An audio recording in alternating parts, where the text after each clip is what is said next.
Ben, falemos da negociación colectiva, que é a segunda parte do tema.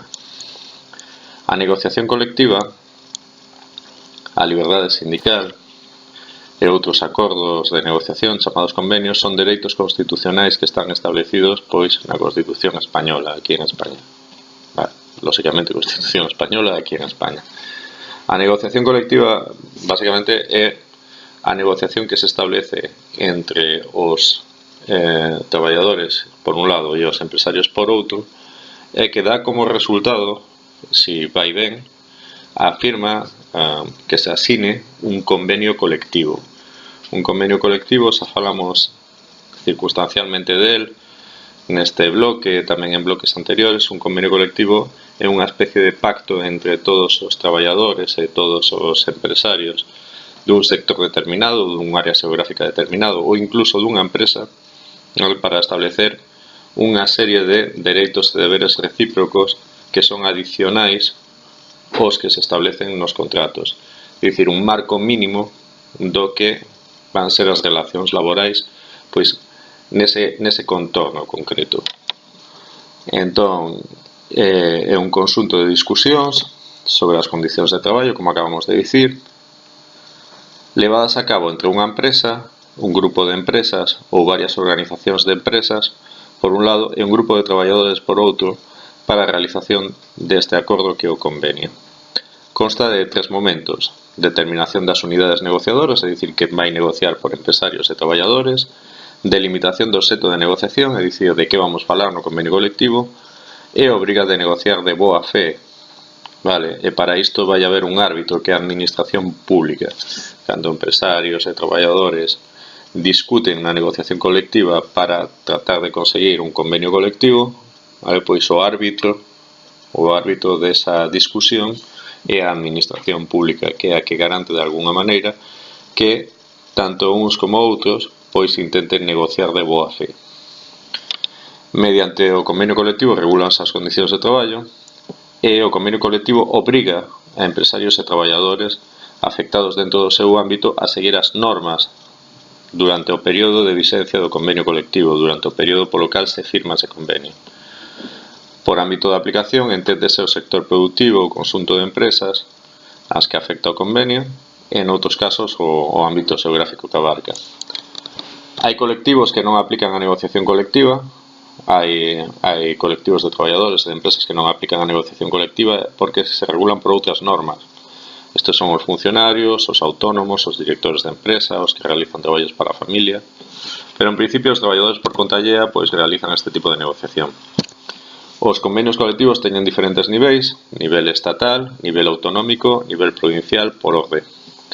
Os convenios de maior nivel teñen prevalencia sobre os de menor nivel, é dicir, un convenio estatal prevalecen as normas dun convenio estatal sobre as normas dun convenio autonómico e as normas dun convenio autonómico sobre as normas dun convenio provincial. As grandes empresas tamén poden negociar convenios colectivos cos seus traballadores, o que se chaman convenios de empresa. Depende do nivel do convenio, os representantes varían. Os representantes das partes, os representantes de traballadores e empresarios varían. Nun convenio de empresa, os representantes dos traballadores son o comité de empresa, os delegados sindicais ou representantes dos traballadores. En todo caso, os que negocian teñen que ter a maioría da representación dos traballadores obtida nas eleccións sindicais.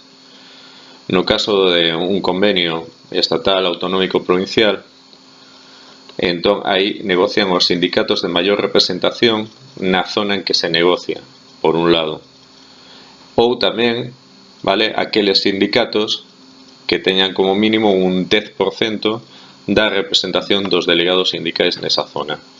E por parte das empresas teñen a representación as asociacións e organizacións empresariais con representatividade recoñecida, é dicir, aquelas organizacións empresariais máis grandes, en principio, e tamén aquelas asociacións de empresarios que representen como mínimo un 10% das empresas que entran dentro dese convenio.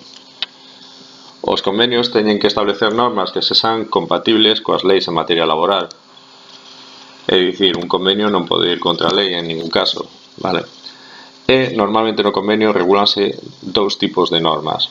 Por un lado, materias de tipo económico, pois as retribucións mínimas, as vacacións, as categorías laborais que vai haber, é dicir, os tipos de empregados que vai haber nas organizacións, nas empresas que están dentro do convenio, e en xeral calquera cousa que afecte a condicións de emprego, pero fundamentalmente estas, non? Pois os salarios, as vacacións, o sistema de niveis dentro das organizacións, dentro das empresas, categorías de traballadores.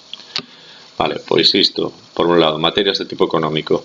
E por outro lado, pois no convenio tamén vai existir o mecanismo polo cal se vai solucionar calquera tipo de discrepancia, calquera tipo de discusión que poida haber entre os traballadores e as empresas que están dentro do ámbito do convenio, como por exemplo problemas surdidos por mobilidade xeográfica, cando me mandan a un sitio distinto do que vivo para traballar, modificacións sustanciais nos acordos que se estableceron entre os empresarios e os traballadores, suspensións de contrato por causas económicas.